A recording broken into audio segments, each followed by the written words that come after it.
नमस्कार, कैसे हैं आप? फिक्र आपकी में एक बार फिर से आपका स्वागत है। मैं हूं आपके साथ निशान चतुर्वेदी। बहुत तेजी से घटनाक्रम बदल रहा है, बहुत सारी चीजें हो रही हैं राजनीति के अखाड़े की अगर बात की जाए। आज सबसे बड़ी खबर राजनीति से है। पंजाब में मुख्यमंत्री की गद्दी से हटाए गए कैप्टन अमरिंदर सिंह ने आज गृह मंत्री अमित शाह से मुलाकात की और उसके साथ बड़ा सवाल यह है कि क्या कैप्टन अमरिंदर सिंह किसान आंदोलन का समाधान निकालने में और पंजाब का चुनाव जीतने में बीजेपी के लिए मददगार साबित होंगे। इसके बाद हम आपको एक आतंकी का कबूलनामा सुनवाएंगे। आज आप सुनिएगा कि कैसे पाकिस्तान में ट्रेनिंग लेने वाले एक आतंकी ने वहां की सरकार को सारी दुनिया के सामने बेनकाब कर दिया। पाकिस्तान के बाद हम आपको उसके परम मित्र तालिबान की खबर दिखाएंगे।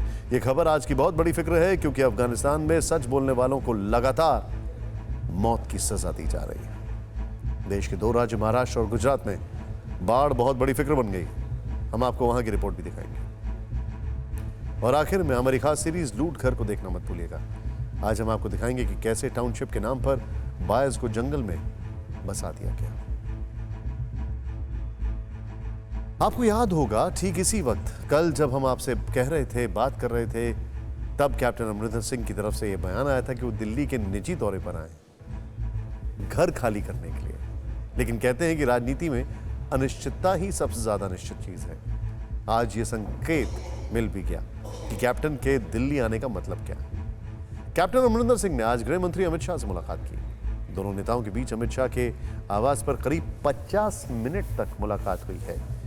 इस मीटिंग के बाद अमरिंदर सिंह ने ट्वीट किया कि बातचीत का मसला किसान आंदोलन था, लेकिन हम आपको बहुत जल्द बताएंगे इस मुलाकात के असल में क्या मायने हैं। लेकिन जरा दूसरी तस्वीर भी देखिए। कांग्रेस नेता कपिल सिब्बल के घर के बाहर आज यूथ कांग्रेस के कार्यकर्ताओं ने प्रदर्शन किया। दरअसल हुआ यूं कि आज कपिल सिब्बल ने फिर एक बार कांग्रेस पार्टी के नेतृत्व पर सवाल उठाया। उन्होंने इस बात पर फिक्र जताई कि एक एक करके कांग्रेस के लोग पार्टी छोड़कर जा रहे हैं और कांग्रेस कमजोर होती जा रही है। आप पहले ये रिपोर्ट देखिए, उसके बाद हम इस बड़ी खबर से निकले बड़े सवालों पर बातचीत करेंगे।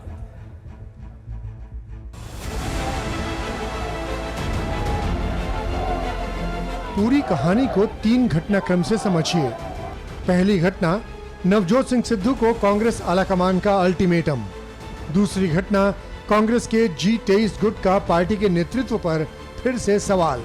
और तीसरी घटना, गृह मंत्री अमित शाह के साथ कैप्टन अमरिंदर सिंह की मुलाकात। तो क्या ये मान लिया जाए कि पंजाब प्रकरण में कांग्रेस बुरी तरह से फंस चुकी है? पहले कैप्टन अमरिंदर सिंह की बात करते हैं। कल दिल्ली पहुंचे अमरिंदर सिंह ने कहा था कि वो निजी दौरे पर आए हैं, लेकिन आज वो गृह मंत्री अमित शाह से मिलने पहुंच गए। इस मुलाकात को लेकर अटकलें इसलिए लग रही हैं क्योंकि कैप्टन अब पंजाब के सीएम नहीं हैं। जाहिर है उनकी मुलाकात औपचारिक या सरकारी कामकाज से जुड़ी नहीं हो सकती। तो ऐसे में सवाल ये है कि इस मुलाकात का क्या मतलब है और क्या कैप्टन के आने से बीजेपी को फायदा होगा? इसका जवाब आप 5 बातों के जरिए समझिए। पहली बात, कैप्टन के आने से बीजेपी कृषि कानून की वापसी के लिए एक रास्ता तैयार कर सकती है। दूसरी बात, पंजाब में बीजेपी को एक बड़ा चेहरा मिल जाएगा। तीसरी बात, कैप्टन के आने से पंजाब में बीजेपी खुद के दम पर पार्टी को खड़ा कर लेगी। चौथी बात, कैप्टन की राष्ट्रवादी इमेज का पार्टी को फायदा मिलेगा। पांचवी और बेहद अहम बात, कैप्टन के आने से कांग्रेस के 4 से 5% वोट कट सकते हैं। ये अटकलें पूरी तौर पर सही ना हो तो भी कांग्रेस के लिए ये वक्त मुश्किल का तो है। मंगलवार को कन्हैया कुमार कांग्रेस में शामिल हुए थे। कांग्रेस में शामिल होते हुए कन्हैया ने नारा बुलंद किया कि कांग्रेस को बचाना है। आज कांग्रेस को बचाने के लिए G23 ग्रुप के कपिल सिब्बल भी सामने आ गए और सिब्बल ने भी यही कहा कि इस तरह से लोग कांग्रेस छोड़कर जाने लगेंगे तो पार्टी कैसे बचेगी। हमारे लोग हमें छोड़ के जा रहे हैं।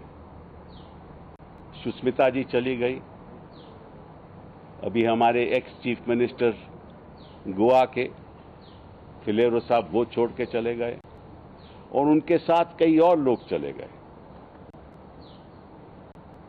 जितिन प्रसाद जी को मंत्रालय मिल गया, सिंधिया जी पहले ही चले गए थे। हमारे लेट प्रेसिडेंट जो कांग्रेस पार्टी के एक बहुत बड़े नेता थे, उनके बेटे अभिजीत ने ज्वाइन कर लिया, छोड़ दिया कांग्रेस। ललितेश त्रिपाठी जी उत्तर प्रदेश से चले गए, हरियाणा में कुछ लोग चले गए, सुधीरन केरला में जो फॉर्मर हमारे पीसीसी प्रेसिडेंट भी थे, मेंबर ऑफ पार्लियामेंट भी रहे, लेजिस्लेटर भी रहे, वो चले गए, सुना है स्पीकर भी रहे। तो सवाल उठता यह है कि क्यों जा रहे हैं लोग। हम इतना तो जरूर कह सकते हैं कि उनकी निंदा भी कर सकते हैं कि क्यों पार्टी छोड़ के चले गए, लेकिन शायद हमें यह भी सोचना होगा, खुद से पूछना होगा, हो सकता है हमारी भी शायद कोई गलती रही हो। अब in our party at the moment there is no president. शायद हमें तो सिब्बल जो बोल रहे हैं वो कांग्रेस के हित में है या कांग्रेस के संगठन में बदलाव की मांग करने वाले असंतुष्ट कांग्रेसियों के हित में? सिब्बल के घर के बाहर जो प्रदर्शन किया गया, वहां पहुंचे लोगों की बात सुनिए। कपिल सिब्बल से आज तक चांदनी चौक से वो सांसद रहे हैं, वो अपने क्षेत्र में कभी दिखाई नहीं दिए। वो देश के गद्दार है, कांग्रेस के गद्दार है। अब जब कांग्रेस का ऐसा समय है कि हमारे को संघर्ष करना है तो खुद अपने घर में बैठते हैं और राहुल जी और सोनिया जी के नेतृत्व का सवाल उठाते हैं। एक कमरे में बैठकर वो इस तरह की टिप्पणी देंगे, वो बहुत गलत है। आप सड़कों पे तो उतरते नहीं, आप पार्टी के लिए आगे रहते नहीं, लेकिन टिप्पणी देने के लिए आप पीछे नहीं हटते। सीधे चलते हैं। इस वक्त हमारे दो सहयोगी हमारे साथ जुड़ चुके हैं। मेरे साथ एक हमारे सहयोगी हैं कुमार कुंदन और मोहित मल्होत्रा, दोनों हमारे साथ जुड़े हुए हैं। लेकिन दिल्ली में गृह मंत्री अमित शाह से कैप्टन अमरिंदर सिंह की मुलाकात, मीटिंग को लेकर बड़ा अपडेट आया है। अमरिंदर सिंह ने मीटिंग को लेकर ट्वीट करते हुए कहा कि गृह मंत्री से उनकी मुलाकात का मुद्दा था किसान। उन्होंने कहा कि गृह मंत्री अमित शाह से किसानों की समस्या पर बातचीत हुई, साथ ही उनसे कृषि कानूनों को रद्द करने की अपील की गई।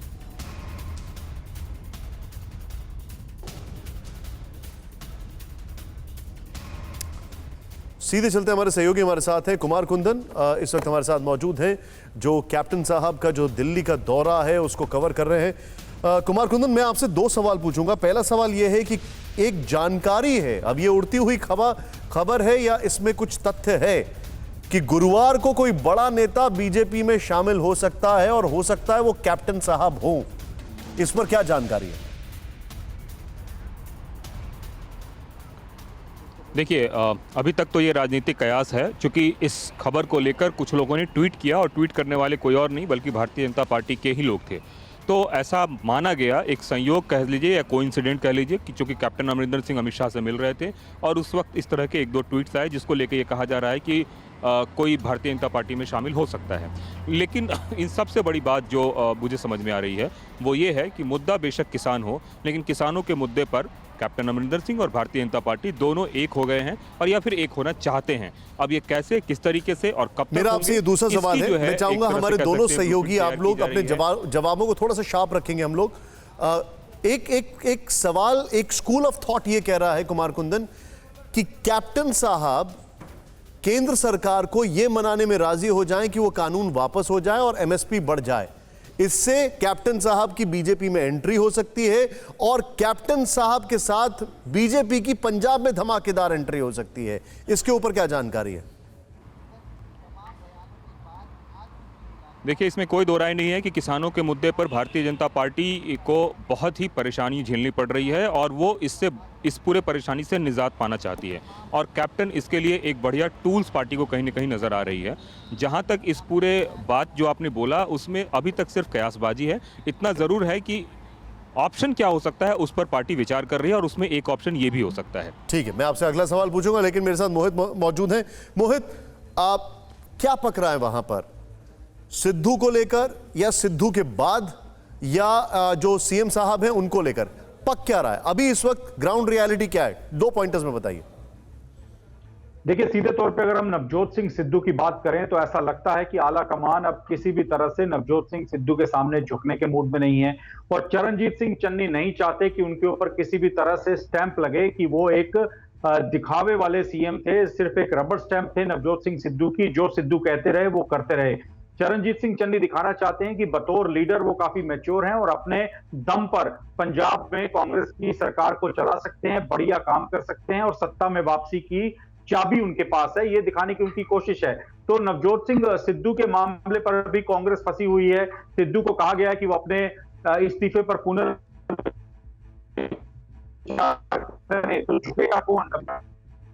आपका सिग्नल थोड़ा सा वीक हो रहा है मोहित, आपका सिग्नल वीक हो रहा है, प्लीज गो अहेड।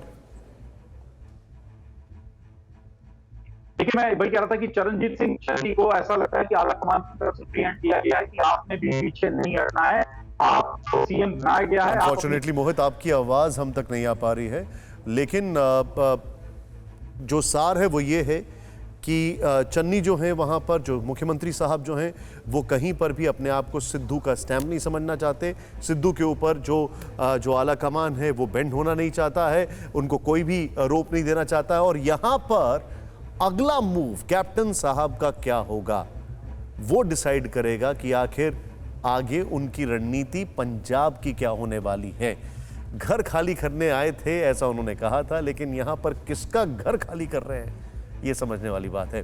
कांग्रेस एक साथ कई मोर्चों पर लड़ रही है और पार्टी का एक टास्क ये भी है कि पंजाब में अब नवजोत सिंह सिद्धू का क्या करना है।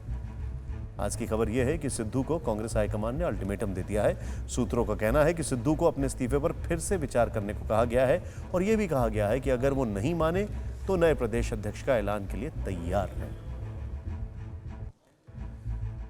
और अब बात करते हैं सरहद की। बात उस पाकिस्तानी आतंकी के कबूलनामे की जिसे जिंदा पकड़ा गया, उरी पार्ट 2 वाली साजिश को अंजाम देने के लिए भेजा गया। 18 साल का आतंकी अली बाबर कैमरे के सामने आकर बोला और उसके हर शब्द, हर लाइन ने पाकिस्तान के आतंकी चरित्र का सच दुनिया के सामने उजागर कर दिया। आतंकियों के इस्लामाबाद कनेक्शन का सबसे नया और सबसे बड़ा सबूत पेश किया। पाकिस्तान के पाप को फिर बेपर्दा किया और साबित कर दिया गया कि सरहद पार पाकिस्तान के हुक्मरानों, वहां की फौज, ISI और आतंक के आकाओं की सरपरस्ती में टेरर फैक्ट्री चलती है। आप भी सुनिए कैमरे में कैद वो गवाही जिसे सुनकर, देखकर इस्लामाबाद में इमरान एंड बाजवा कंपनी अपना माथा पीट रही है।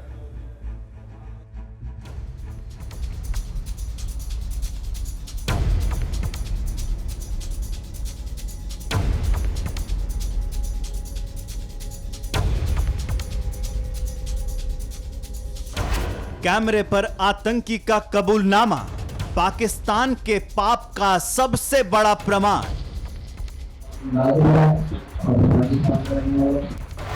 बाजवा की आतंकी ब्रिगेड का बाबर बोल रहा है, नापाक राज खोल रहा है।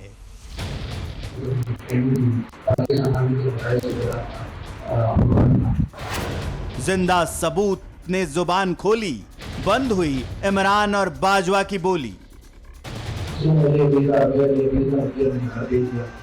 सिर्फ 20,000, जी हां, सिर्फ 20,000 रुपए देकर पाकिस्तानी फौज ने इस नौजवान को इंसान से हैवान बना दिया। यह शख्स आतंकिस्तान के खतरनाक साजिश और सोच का जीता जागता सबूत है, जिसकी जुबान से पाकिस्तान के आतंक चरित्र का सच निकल रहा है।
सुना आपने किस तरह पाकिस्तान की फौज और आतंक के आका मिलकर आतंकी तैयार करते हैं। पाकिस्तान के फौजी और टॉप टेररिस्ट मिलकर ट्रेनिंग देते हैं। उन्हें गोला बारूद दिया जाता है। जंगल में छुप सके इसके लिए कई दिनों का राशन और बाकी सामान देकर घुसपैठ कराई जाती है, लेकिन हिंदुस्तान के मुस्तैद और जाबाज जवान उन्हें जहन्नुम भेजने में देर नहीं लगाते। इस आतंकी का भी यही हश्र होता अगर उसने सरेंडर करके जान की भीख न मांगी होती।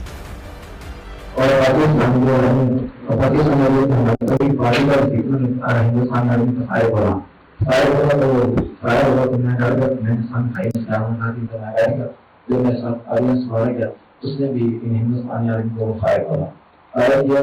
तो जो हमारे दूसरे साथी को छोड़ने आए थे जो काफी बड़ा तरीके हम कराना था वो भी पीछे हमने बाकी और हमको के अंदर बाहर आ गए थे। तो कल हम फैसला किया कि हम वापस लेते हैं, आगे नहीं जाना, फायर हो गया। तो फायर होने के बाद हम जब वापस निकले देखा तो हिंदुस्तानी आर्मी ने दावे को घेरा और सील कर लिया। सील करने के बाद उन्होंने ऐलान किया, जो पड़ा था उन्होंने ऐलान किया क्लब करा के आपको हमारे बारे में कुछ नहीं। लेकिन जो मेरे साथ अनस भाई था वो पुराना बंदा था, उसने फायर कर दिया। हिंदुस्तानी आर्मी के जवान को फायर किया, फायर मारा उसने। फिर वाकई में हिंदुस्तानी आर्मी फायर करा, उसमें साथ में आदमी अनस उसको सर मार गिराया। और मैंने जब देखी उसकी डेड बॉडी वो मेरे से प्रकाशन हुआ, मैंने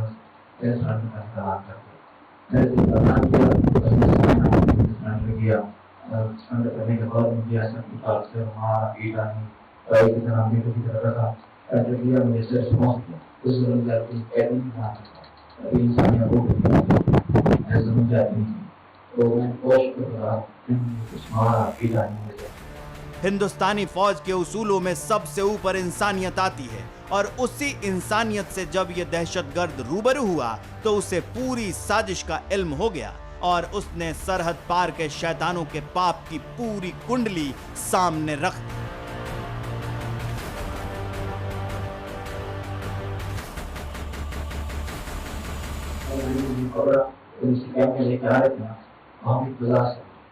मैं लोगों को देखो कुछ बात हंस रहे थे तो मैंने देखी कोई समझना नहीं है। बताया गया था ये सारी नशा बताया था तो कौन सा करती है वहाँ पे मारती है पीटती है आपका सुकून करा नहीं होने देती मुसलमान की। तो जब मैंने कहा कि मेरी ड्रीम की मैं 2-3 दिन होता था मेरा गान सुन 5 बजे के गान सुन तो मैं सब बताता हूँ कि तो काम किया मेरी गुजारिश यही पाकिस्तान से और पाकिस्तान आर्मी से लश्कर वहाँ से जैसे मैंने पाकिस्तान भेजा गुजारिश करता हूँ। अब जानते हैं आप क्या होगा, ये जो आतंकी है इसके पूरे परिवार वाले को उस लोकेशन से गायब कर देगी आईएसआई और ऐसा लगेगा जैसे इसका कोई अस्तित्व ही नहीं है, ना तो इसका ना इसके परिवार का। कश्मीर के नाम पर उकसाया, कौम के नाम पर भड़काया, दहशतगर्द बनाया और फिर मरने के लिए सरहद के पार भेज दिया। पाकिस्तान के वजूद में आने के बाद से वहां के हुक्मरानों और जनरलों की नस्लें यही करती आई हैं और अब भी कर रही हैं। सरहद के उस पार ये काम पाकिस्तानी फौज और आईएसआई करती है तो सरहद के इस पार उनके हमदर्द और मददगार, जिन्हें OGW यानी ओवर ग्राउंड वर्कर्स कहते हैं, जो आईएसआई के इशारे पर एक खतरनाक प्लान में जुट गए हैं। इसके तहत अब कश्मीरी युवाओं को पत्थर की जगह ग्रेनेड फेंकने के लिए उकसाया और बरगलाया जा रहा है। इसके लिए पत्थरबाजी से ज़्यादा पैसे दिए जा रहे हैं। मतलब ये कि सुरक्षा बलों को ज़्यादा नुकसान पहुंचाने की एक बड़ी साजिश रची गई है। सूत्रों से मिली जानकारी के मुताबिक OGW को कश्मीर में भारी संख्या में ग्रेनेड मुहैया कराए गए हैं, जो ज़्यादा पैसों का लालच देकर युवाओं को अपने जाल में फंसाते हैं। ग्रेनेड प्लान को आईएसआई एक तीर से 2 निशाने की तरह इस्तेमाल कर रही है। दरअसल युवाओं को ज़्यादा पैसे का लालच देकर और बरगलाकर उनसे ग्रेनेड अटैक कराया जाता है और उस वक्त उनकी फ़ोटो भी खींच ली जाती है, ब्लैकमेल किया जाता है और आतंकी संगठनों से जुड़ने के लिए मजबूर किया जाता है। अब फिक्र अफगानिस्तान की, जिसकी नई हुकूमत में पाकिस्तान का दखल बढ़ता जा रहा है। पाकिस्तानी मीडिया के मुताबिक आर्थिक मामलों के मंत्री उमर अयूब खान की अध्यक्षता में एक बैठक हुई जिसमें अफगानिस्तान के साथ आर्थिक सहयोग पर चर्चा की गई। अब पाकिस्तान खुद ही तालिबानी हुकूमत की मदद की बात कबूल कर रहा है। इधर तालिबान ने पहली बार भारत से औपचारिक बात करते हुए दोनों देशों के बीच उड़ान सेवा को फिर शुरू करने की अपील की।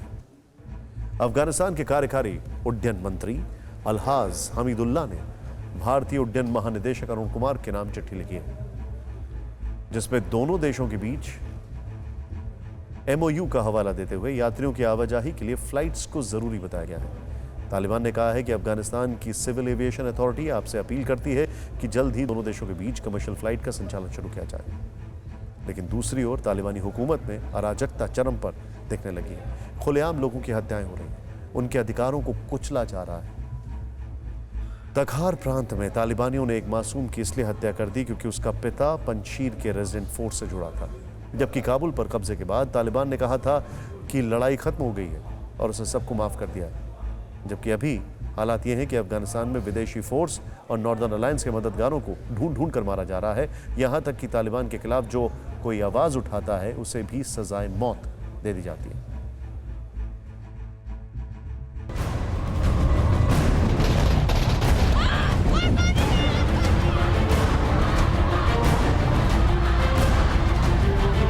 तालिबानी हुकूमत में महिलाओं के हक की आवाज उठाई तो आधी आबादी पर तालिबानी बर्बरता सरेआम दिखी। काबुल से कांधार तक तालिबानियों ने महिलाओं पर जुल्म और ज्यादती की। यानी अफगानिस्तान में तालिबानी हुकूमत में आवाम की आवाज का गला घोटा जा रहा है, जिसकी ताजी तस्वीर हेरात प्रांत से आई है। देखिए, अफगानिस्तान में हेरात प्रांत में तालिबानी लड़ाके एक पत्रकार को जबरन इसलिए पकड़कर ले जा रहे हैं ताकि उसके पास से खबर बाहर ना आ पाए। अब जानिए कि पूरा मामला क्या है। दरअसल हेरात में तालिबान के खिलाफ एक प्रदर्शन चल रहा था। इस प्रदर्शन में स्थानीय फोटोग्राफर मुर्तजा समादी भी पहुंचा था, लेकिन मुर्तजा के द्वारा तालिबान विरोधी प्रदर्शन को कवर करना तालिबानियों को नागवार गुजरा। तालिबानियों ने फोटोग्राफर मुर्तजा पर लोगों को भड़काने का आरोप लगाया, उसे पकड़कर साथ ले गए, मारपीट की और फांसी की सजा तक सुना दी। पिछले हफ्ते भी तालिबानियों ने एक पत्रकार होनर अहमद की हत्या कर उसके शव को हेरात शहर के मुख्य चौराहे पर क्रेन से लटका दिया था। मतलब तालिबान अफगान अवाम को यह मैसेज देना चाहता है कि खिलाफत का मतलब मौत है। तालिबान की नापसंदगी का मतलब जान से हाथ धोना है। आपको बता दें कि ये वही तालिबान है जिसने 15 अगस्त को काबुल पर कब्जे के वक्त बदले हुए इमेज की बात की, दावा बराबरी और आजादी का किया, लेकिन रवैया वही 20 साल पुराना वाला है। महिलाओं के खिलाफ भी जुर्म और जाति 2 दशक पुरानी ही दिख रही है। जो सारे सिंगर हैं, एक्टर हैं, मॉडल जो हैं, वहाँ पर अब उसकी ज़िंदगी नहीं हो सकती, क्योंकि अगर तालिबान मौसीकी को बंद करें अफ़गानिस्तान में तो हम लोग क्या करें, क्या गाएं? और हमारा जो हुनर है हम ऐसे उसको तो नहीं छोड़ सकते हैं। हम चाहते हैं कि हम आगे बढ़ें। सिर्फ संगीत ही नहीं बल्कि पढ़ाई लिखाई से लेकर नौकरी तक हर जगह तालिबानियों ने बंदिशें लगा रखी है। एक एक कर महिलाओं से हक छीने जा रहे हैं। ताज़ा मामला काबुल यूनिवर्सिटी का है, जहां महिलाओं के पढ़ने और पढ़ाने पर पाबंदी लगा दी गई है। तालिबान की ओर से नियुक्त यूनिवर्सिटी के नए चांसलर मोहम्मद अशरफ गैरत ने ऐलान किया है कि महिलाओं के बतौर छात्रा या शिक्षिका प्रवेश करने पर अनिश्चित काल के लिए रोक लगा दी गई। आपको बता दें कि 2 हफ्ते पहले तालिबान ने PhD होल्डर मोहम्मद उस्मान को हटाकर BA पास मोहम्मद अशरफ को काबुल यूनिवर्सिटी का चांसलर बना दिया, जिसके विरोध में वहां 70 शिक्षकों ने इस्तीफा दे दिया। तालिबान राज में सिर्फ यूनिवर्सिटी ही नहीं बल्कि स्कूली लड़कियों को भी भविष्य का डर सता रहा है। उन्हें इस बात की फिक्र है कि तालिबान लड़कियों को सेकेंडरी स्कूलों में दोबारा पढ़ाई शुरू करने की इजाजत देगा या नहीं।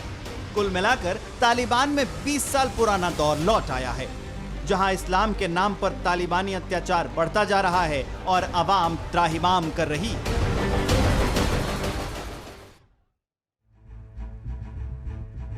इन सब के पीछे तालिबान की दलील शरीयत कानून की है। तालिबान ये दावा करता है कि जो कुछ इस्लाम के मुताबिक हराम है वो उसके राज में नहीं होना चाहिए, जबकि उसके डायरेक्टर मुल्क पाकिस्तान से शरीयत को लेकर चौंकाने वाला डेटा आया है।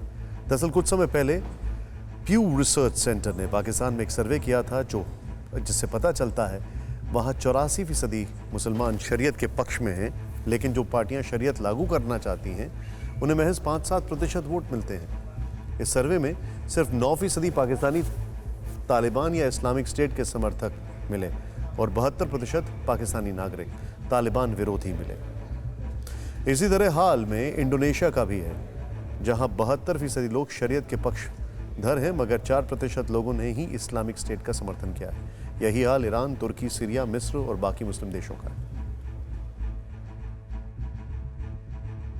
अब फिक्र बाढ़ और बारिश से मची तबाही की। चक्रवाती तूफान गुलाब का कहर अभी थमा भी नहीं है कि एक नए तूफान शाहीन की आशंका ने गुजरात और महाराष्ट्र के लोगों की चिंता बढ़ा दी है। मौसम विभाग के मुताबिक शाहीन तूफान अरब सागर में उठेगा और महाराष्ट्र, गुजरात के समुद्री किनारों वाले इलाकों में असर दिखाएगा। इसे देखते हुए मौसम विभाग ने गुजरात और महाराष्ट्र में अलर्ट जारी कर दिया। लेकिन शाहीन तूफान के आने से पहले ही महाराष्ट्र और गुजरात में कुदरत का रौद्र रूप देखने को मिल रहा है। कहीं मूसलाधार बारिश के बाद आई बाढ़ कहर बरपा रही है, तो कहीं उफनती नदी सब कुछ तबाह करने पर आमादा है। हर तरफ भय और खौफ पसरा हुआ है। ऐसा लग रहा है कि एक बार फिर बारिश और बाढ़ में देश फंस गया है। ऐसे में आपके लिए इंडिया की ताज़ा फ्लड रिपोर्ट क्या है, ये जानना ज़रूरी है, क्योंकि महाराष्ट्र के कई इलाकों में पिछले 2 दिन से लगातार बारिश हो रही है, जिसमें अब तक 37 लोगों की मौत हो गई है। वहीं 200 से ज़्यादा जानवर पानी में बह गए।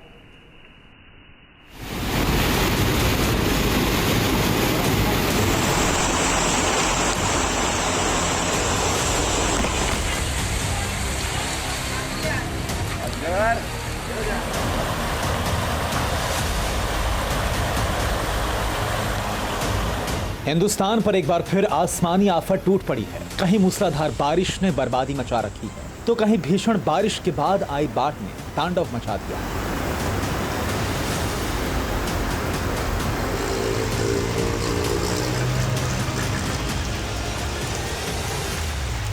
कहीं गाड़ियां बह रही हैं, कहीं गांव, शहर, तो कहीं बाजार, घर, दुकान सब बह गए।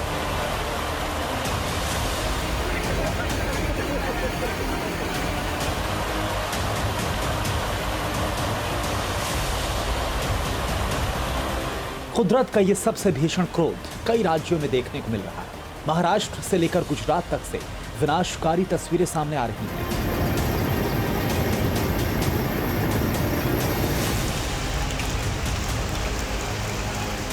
एक तरफ यवतमाल, औरंगाबाद, नासिक, बीड़ और सूरत में नदियां उफान मार रही हैं, तो वहीं इन्हीं इलाकों में नॉन स्टॉप बारिश के चलते सैलाब आ गया।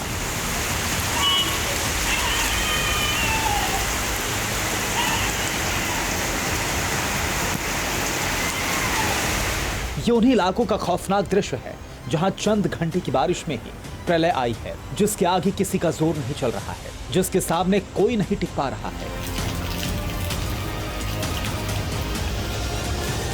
बारिश और बाढ़ के डबल अटैक से भारी तबाही मची है। गुजरात के भरूच की हाहाकारी तस्वीर डराने वाली है।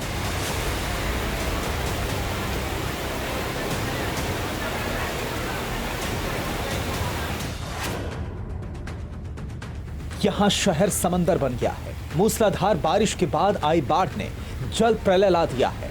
बाढ़ भी इतनी विकराल है कि जिसके आगे कोई नहीं टिक पा रहा।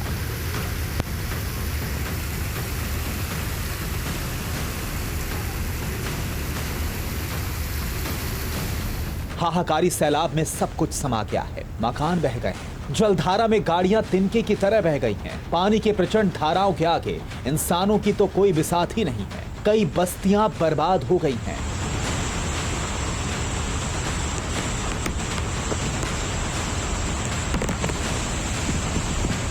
यही हाल गुजरात के 20 जिलों का है। एहतियातन मौसम विभाग ने 20 जिलों में येलो और 6 जिलों में ऑरेंज अलर्ट जारी किया है। राजकोट, मोरबी, सुरेंद्रनगर, अमरेली, पाटन, महसाड़ा में भारी बारिश के साथ ऑरेंज अलर्ट जारी किया गया है, जबकि पोरबंदर, वलसाड़, नर्मदा, भरूच, सूरत, अहमदाबाद, आणंद, पंचमहाल, वडोदरा, गिर सोमनाथ और जूनागढ़ समेत कुल 20 जिलों में येलो अलर्ट जारी किया गया है। और अब हमारी खास सीरीज लूट घर।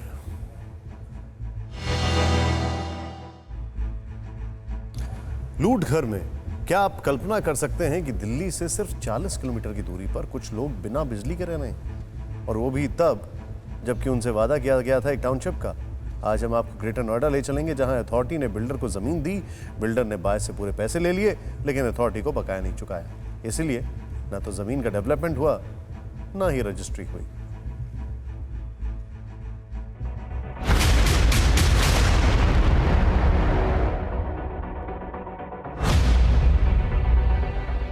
सबसे पहले आप हरियाली के बीच बने इन गिनती के मकानों को देखिए।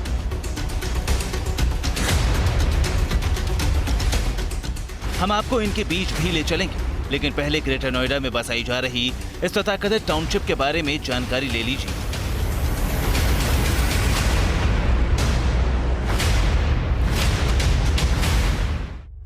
एसडीएस एनआरआई बिल्डर ने साल 2010 में 125 एकड़ का प्लॉट आवंटित कराया और इसके लिए 170 करोड़ रुपए अदा किए। यह आवंटन यमुना एक्सप्रेसवे अथॉरिटी की रेजिडेंशियल टाउनशिप स्कीम के तहत हुआ। स्कीम के तहत 1400 ग्राहकों को साल 2013 में प्लॉट मिलने थे, लेकिन ज्यादातर लोगों की रजिस्ट्री नहीं हो सकी और प्लॉट का डेवलपमेंट भी नहीं हुआ।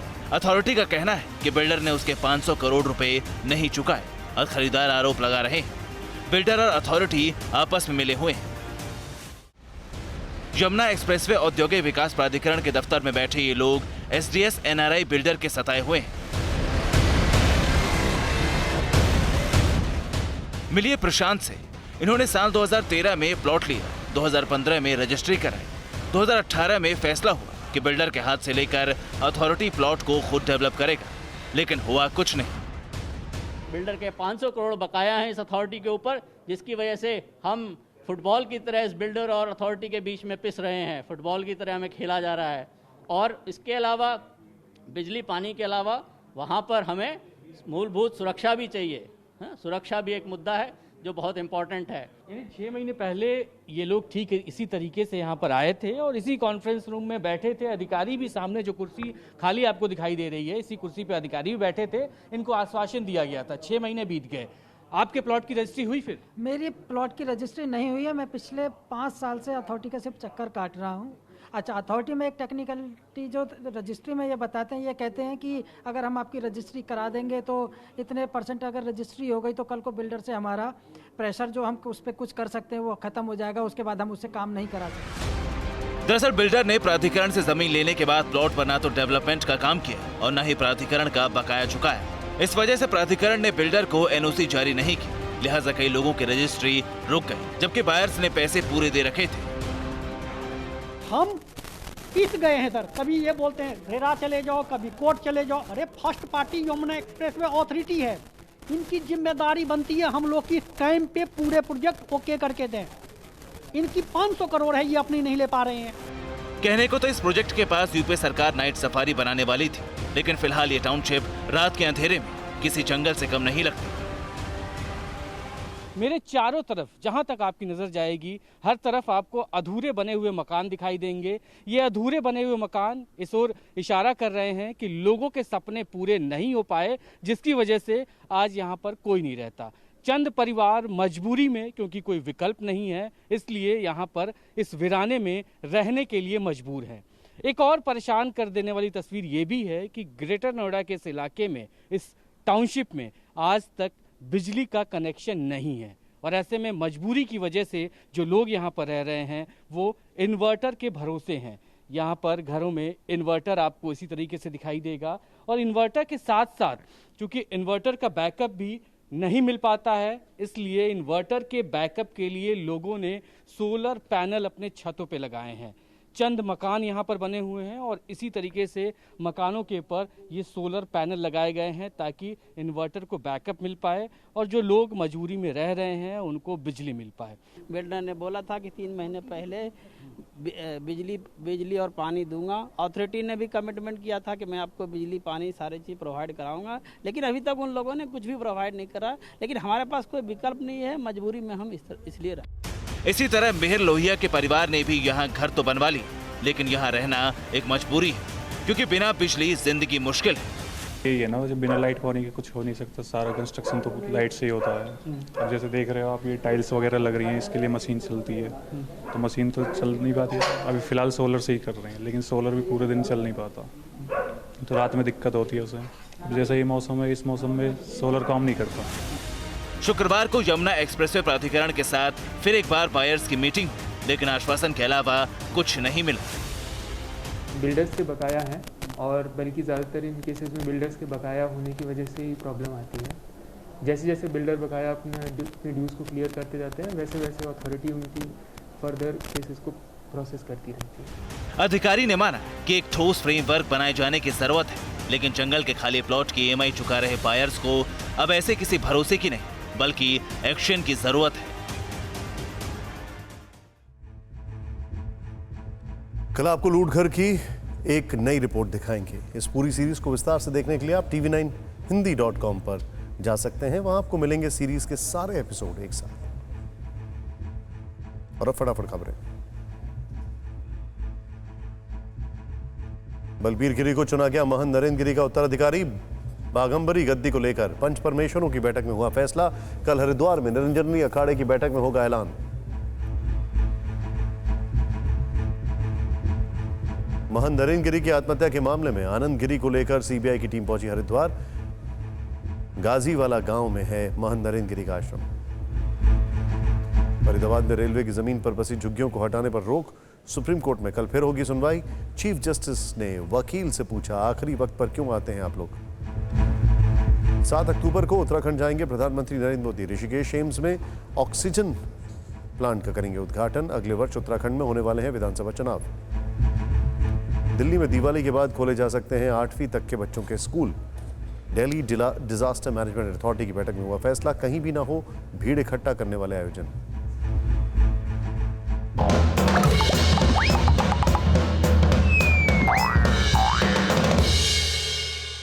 सब मिले हुए हैं जी। अब केजरीवाल पंजाब जा रहे हैं। पता नहीं उनका दौरा पहले प्लान हुआ, उसके बाद सिद्धू ने ताली ठोकी या ताली देखकर केजरीवाल ने जाना तय किया, लेकिन मामला इंटरकनेक्टेड होने की चर्चा सरगर्म है। पिछली बार मुफ्त बिजली की बात हो चुकी है, इस बार किसका मीटर उखड़ेगा इस बात का इंतजार है। वैसे जो राजेंद्र यादव और कुमार विश्वास को ज्यादा दिन विश्वास में ना ले पाए, वो सिद्धू जैसे सिद्ध पुरुष को कितना संभाल पाएंगे पता नहीं। सुना है आम आदमी पार्टी वालों ने बयान दे दिया था कि सिद्धू दलित विरोधी है। अब अगर सिद्धू आ गए तो इस बयान पर पोछा कैसे लगाना है इस बात की तैयारी हो रही है। और इस बीच आपकी जीत के लिए थप्पड़ और स्याही को शगुन मानने वाले किसी अंडरकवर कार्यकर्ता को खोजने में भी लगे हुए हैं। आगे खांसी और मफलर के मौसम से पहले ये दिन ठीक चल रहे हैं। कभी कभी सोचता हूं कि अपनी खुद की जिंदगी में बवाल इतने सारे हैं, क्या ये सब सोचकर अपने दिल की दिक्कत को और बढ़ाना। उनका जो फर्ज है वो अहले सियासत जाने, अपना पैगाम मोहब्बत है, जहां तक पहुंचे हैप्पी हार्ट डे। बाकी तो जो है सो है।